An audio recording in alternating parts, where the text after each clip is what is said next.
नमस्ते, मैं अर्चना स्वामी महाविद्यालय द्वारा आयोजित हिंदी साहित्य की ऑनलाइन क्लासेस में आप सभी विद्यार्थियों का स्वागत करती हूँ।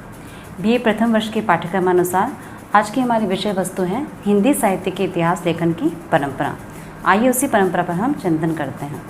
सर्वप्रथम यह जानना होगा आपके लिए कि आखिर इतिहास किसे कहते हैं। पूर्व में बीत चुकी घटनाओं का अध्ययन, अतीत की घटनाओं का जब अध्ययन किया जाता है तो उसी अध्ययन को इतिहास कहा जाता है। जिस प्रकार से किसी देश का सांस्कृतिक, राजनीतिक, सामाजिक इतिहास होता है तो उसी प्रकार से साहित्य का भी इतिहास होता है। साहित्य के इतिहास के अंतर्गत हम साहित्य के स्वरूप का, उसके अंतर्गत जो साहित्यकार ने जो भी कृतियाँ लिखी हैं उन कृतियों के स्वरूप का, साहित्यकार के जीवन कृतित्व का, युगीन प्रवृत्तियों का, इन सभी का विश्लेषण करते हैं। वैसे तो अगर देखा जाए तो हिंदी साहित्य के इतिहास की शुरुआत 19वीं शताब्दी के आरंभ में मानी जाती है, लेकिन इनसे पूर्व भी कुछ वार्ता साहित्य लिखे गए थे, जैसे कि 84 वैष्णवन की वार्ता, 252 वैष्णवन की वार्ता। इन वार्ता साहित्यों में भी कुछ कवियों के जीवन चरित्र एवं उनके कृतित्व का वर्णन देखने को मिलता है, लेकिन कहीं न कहीं उनके अंतर्गत कालक्रम का विभाजन का अभाव पाया गया था, अतः उन्हें पूर्णतः इतिहास ग्रंथ नहीं कहा जा सकता। इस दृष्टिकोण से सर्वप्रथम जब इतिहास ग्रंथ लिखे गए थे तो उनका आरंभ 19वीं शताब्दी के आसपास माना जाता है। इतिहास लेखन की परंपरा की जो शुरुआत की थी वह की थी कारसा दत्त तासी के द्वारा। सर्वप्रथम जो इतिहासकार थे जिन्होंने हिंदी साहित्य का इतिहास लिखा वो इतिहासकार कारसा दत्त तासी थे। ये वैसे तो हिंदी साहित्य का इतिहास लिखने वाले प्रथम इतिहासकार माने गए थे, किंतु ये हिंदी के साहित्यकार न होकर के फ्रांसीसी विद्वान थे। फ्रांसीसी विद्वान कारसा दत्त तासी द्वारा फ्रेंच भाषा के अंतर्गत ग्रंथ लिखा गया जिसका नाम था इस्तवार de la littérature हिंदुस्तानी। इस ग्रंथ का प्रकाशन इन्होंने 2 भागों में किया था। प्रथम भाग 1839 में व द्वितीय भाग 1847 के अंतर्गत। कारसा दत्त तासी द्वारा लिखे गए इस ग्रंथ के अंतर्गत लगभग हिंदी एवं उर्दू के 738 कवियों का जीवन परिचय, उनके कृतित्व, उनकी कविताओं के उदाहरण प्रस्तुत किए गए थे।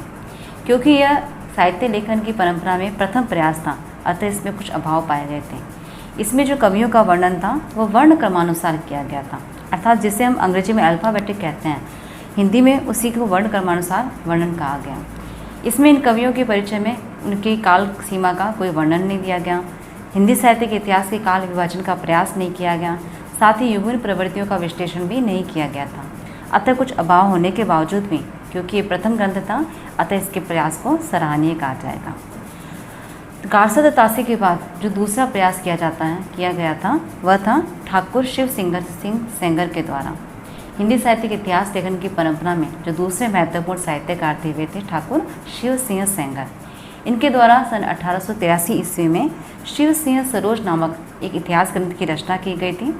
इस ग्रंथ में इन्होंने लगभग 1000 कवियों के जीवन कृतित्व का, उनकी कृतियों का और उनकी कविताओं के उदाहरणों को प्रस्तुत किया था। इस ग्रंथ के अंतर्गत भी जिस प्रकार की इतिहास ग्रंथ में तटस्थता, पर्यवेक्षण और वर्गीकरण की अपेक्षा की जाती है, उसका नितांत अभाव इस ग्रंथ में पाया गया था। लेकिन फिर भी काफ़ी मात्रा में कवियों का जो परिचय उन्होंने प्रस्तुत किया था वह प्रशंसनीय था। इसी क्रम में आगे शिव सिंह सेंगर के पश्चात जो तीसरे रचनाकार थे, ग्रंथ विद्वान थे, जिन्होंने कि इतिहास लेखन की परंपरा को आगे बढ़ाया, उनका नाम था sir George Grierson. Sir George Grierson को वास्तविक दृष्टि से देखा जाए तो हिंदी इतिहास लेखन की परंपरा का प्रथम लेखक माना जा सकता है। क्यों? क्योंकि कारसा दत्त तासी या शिव सिंह सेंगर के द्वारा जो इतिहास ग्रंथ प्रस्तुत किए गए थे उनमें कालक्रम का अभाव पाया गया था, युगीन प्रवृत्तियों का अभाव पाया गया था। किंतु सर जॉर्ज ग्रियर्सन द्वारा जो ग्रंथ लिखा गया था वह ग्रंथ अंग्रेजी भाषा में लिखा गया था, जिसकी रचना इन्होंने 1888 ईस्वी में की थी और इस ग्रंथ का नाम था the modern vernacular literature of Hindustan. इस ग्रंथ के अंतर्गत इन्होंने सर्वप्रथम काल क्रमानुसार हिंदी के कवियों का वर्गीकरण प्रस्तुत किया था। सर जॉर्ज ग्रियर्सन ने अपने ग्रंथ के अंतर्गत सिर्फ हिंदी के कवियों को ही प्रस्तुत किया। इस समय सीमा के अंतर्गत आने वाले उर्दू के, अरबी, फारसी, संस्कृत और अपभ्रंश के कवियों को इन्होंने इसमें दूर रखा।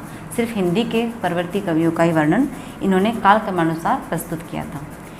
इनके ग्रंथ की यही विशेषता मानी जाती है कि इन्होंने प्रथम बार हिंदी साहित्य के काल विभाजन का प्रयास किया था। यह ग्रंथ अंग्रेजी में रचा गया था और इसमें हिंदी साहित्य के इतिहास को 11 भागों में विभक्त किया गया था। तो प्रथम बार हिंदी साहित्य के इतिहास लेखन की परंपरा के अंतर्गत हिंदी साहित्य के इतिहास का काल विभाजन करने का जो श्रेय जाता है वह सर जॉर्ज ग्रियर्सन को दिया जाता है, इसीलिए इनके ग्रंथ को महत्वपूर्ण माना गया था। हिंदी साहित्य की इतिहास लेखन की परंपरा में अगला नाम आता है मिश्र बंधुओं का।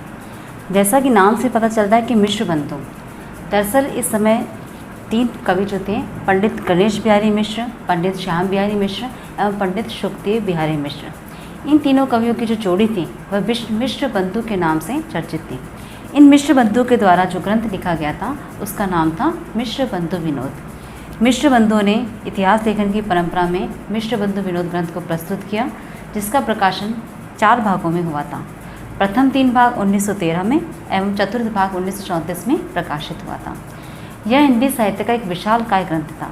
इससे पूर्व जो ग्रंथ लिखे हुए थे उनके अंदर कवियों का विवरण कुछ सीमित मात्रा में पाया गया था, किंतु इस ग्रंथ के अंतर्गत सर्वप्रथम 5000 कवियों का विवरण हमें देखने को मिलता है। तो एक बहुत ही विशाल मात्रा में कवियों का विवरण इन्होंने अपने ग्रंथ में प्रस्तुत किया था। इस ग्रंथ के अंतर्गत इन्होंने हिंदी साहित्य के इतिहास को भी समुचित रूप से का काल विभाजन किया था।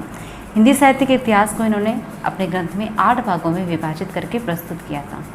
ऐसा माना जाता है कि मिश्र बंधु के द्वारा लिखे गए मिश्र बंधु विनोद ग्रंथ को परवर्ती जो इतिहासकार थे, इन्होंने अपने इतिहास लेखन ग्रंथ में इसकी सामग्री को कच्ची सामग्री के रूप में से सहायता प्राप्त की थी और इन्हीं के ग्रंथ को आधार बना करके अपने ग्रंथ रचे थे। स्वयं आचार्य रामचंद्र शुक्ल का भी मानना है कि इन्होंने मिश्र बंधु विनोद ग्रंथ से काफ़ी कवियों के जीवन परिचय को लिया था। हिंदी साहित्य के इतिहास लेखन की परंपरा में अगला जो महत्वपूर्ण नाम आता है वो आता है आचार्य रामचंद्र शुक्ल का। आचार्य रामचंद्र शुक्ल के इतिहास विभाजन को अगर देखा जाए तो इतिहास विभाजन की परंपरा में इनका नाम महत्वपूर्ण रूप से जाना जाता है। आचार्य रामचंद्र शुक्ल के द्वारा हिंदी शब्द सागर की भूमिका के रूप में सन 1929 ईस्वी में हिंदी साहित्य का इतिहास नाम से एक ग्रंथ लिखा गया था, जिसे बाद में स्वतंत्र रूप से एक पुस्तक के रूप में प्रकाशित किया गया था। हिंदी साहित्य के इतिहास ग्रंथ के अंतर्गत इन्होंने 900 वर्षों के इतिहास को लगभग 4 भागों में विभक्त किया। तो कहीं ना कहीं देखा जाए तो आचार्य रामचंद्र शुक्ल ने एकदम सुसरल व सुस्पष्ट आधार पर हिंदी साहित्य के इतिहास का काल विभाजन किया था और उसे सीमित करके 4 भागों में विभक्त कर दिया था। इन्होंने काल विभाजन के लिए एक सुस्पष्ट आधार बनाया था, जिसके कारण इतिहास ग्रंथ को काफ़ी चर्चित माना गया। आचार्य रामचंद्र शुक्ल के द्वारा किए गए काल विभाजन को आगे आने वाले परवर्ती इतिहासकारों ने थोड़े बहुत हेर फेर के साथ अच्छे से पूर्णतः स्वीकार कर लिया था। इन्होंने हिंदी साहित्य के इतिहास को जिन 4 भागों में विभक्त किया था उन्हें वीरगाथा काल, भक्ति काल, रीति काल एवं गद्य काल नाम से संबोधित किया था। इनके इतिहास ग्रंथ में हिंदी साहित्य के इतिहास के जो प्रारंभिक काल था वीरगाथा काल, इस नाम को लेकर के काफ़ी विवाद हुआ था, लेकिन बाद में कुछ हेरफेर के पश्चात इनके द्वारा किए गए विभाजन को परवर्ती इतिहासकारों ने स्वीकार कर लिया था। आचार्य रामचंद्र शुक्ल ने अपने इस ग्रंथ में कवियों के जीवन परिचय की अपेक्षा उनकी कृतियों के मूल्यांकन पर अधिक बल दिया था। इसलिए ऐसा माना गया कि मिश्र बंधुओं के द्वारा जो 5000 कवियों का परिचय प्रस्तुत किया था उन्हें सीमित करके इन्होंने 1000 तक सीमित कर दिया था। आचार्य रामचंद्र शुक्ल का हिंदी साहित्य के इतिहास विभाजन में बहुत महत्वपूर्ण योगदान माना जाता है, क्योंकि इनके बाद इसी विभाजन को, इसी कालक्रम को आगे के कवियों ने स्वीकार कर लिया था और इन्होंने जो आधार प्रस्तुत किया था विभाजन का, वह सुस्पष्ट, सरल और वैज्ञानिक तरीके से तर्कपूर्ण माना गया था। अतः इनका हिंदी साहित्य के विभाजन में, इतिहास विभाजन में बहुत महत्वपूर्ण योगदान है। अब आगे पढ़ते हैं। इतिहास लेखन की परंपरा में अगला नाम लिया जाता है डॉक्टर राम कुमार वर्मा का। डॉक्टर राम कुमार वर्मा को हिंदी साहित्य के अंतर्गत प्रमुख नाटककार एवं एकांकीकार के रूप में जाना जाता है। साहित्य जगत में एक एकांकीकार के रूप में प्रसिद्ध हुए हैं। इन्होंने सन 1938 ईस्वी में हिंदी साहित्य का आलोचनात्मक इतिहास नामक अपना इतिहास ग्रंथ प्रस्तुत किया था। इस ग्रंथ के अंतर्गत उन्होंने आचार्य रामचंद्र शुक्ल की पद्धति का ही अनुसरण करते हुए काल विभाजन किया था, किंतु आचार्य रामचंद्र शुक्ल के द्वारा जो वीरगाथा काल नाम प्रारंभिक काल को दिया गया था उसे इन्होंने चारण काल नाम से संबोधित किया। साथ में संधि काल को जोड़ते हुए इसके अंतर्गत अपभ्रंश साहित्य को समेटा अपभ्रंश साहित्य के कवियों को भी इन्होंने अपने इस ग्रंथ में स्थान प्रदान किया था।